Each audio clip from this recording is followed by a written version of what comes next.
Friends, আমি সঙ্গীতা আবার চলে আসলাম নতুন একটা ভিডিও নিয়ে। তো দেখো আমার রান্নাবান্না হয়ে গেছে। এই এখন স্নানে যাব, কিন্তু ওর এখন লাঞ্চ টাইম হয়ে গেছে।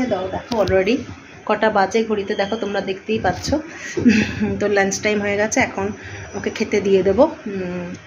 তোমরা তো অনেকেই জানো, আবার অনেকে জানো না, ও ওয়ার্ক ফ্রম হোম, করোনা থেকে ওয়ার্ক ফ্রম হোম হয়ে গেছে, অফিস বাড়ি বসেই করে। তো লাঞ্চ টাইমে এখন, তাই জন্য ওর ভাতটা বেড়ে ফেলেছি, আর আমি এই স্নান করে এসে খাবো। তো কী কী করেছি দেখো আজকে লাঞ্চে। দেখো করেছি শাক ভাজা, দেখো কী শাক বলো তোমরা কমেন্টস করে। আর দেখো কুমড়ো ভাজা, দেখো কুমড়ো ভাজা, আর এই যে ভাত, আর এই যে করেছি দেখো এই যে পেঁয়াজ দিয়ে ডাল, এটা মোরলা মাছের চচ্চড়ি, আর ডিম, কোয়েল পাখি ডিমের মতো ছোটো বলে দুটো ডিম দিয়েছি। আর এই কালকে একটু চাটনি ছিল, তোকে দিয়ে দিলাম, আর একটু আছে, আমি খাওয়ার সময় খাবো।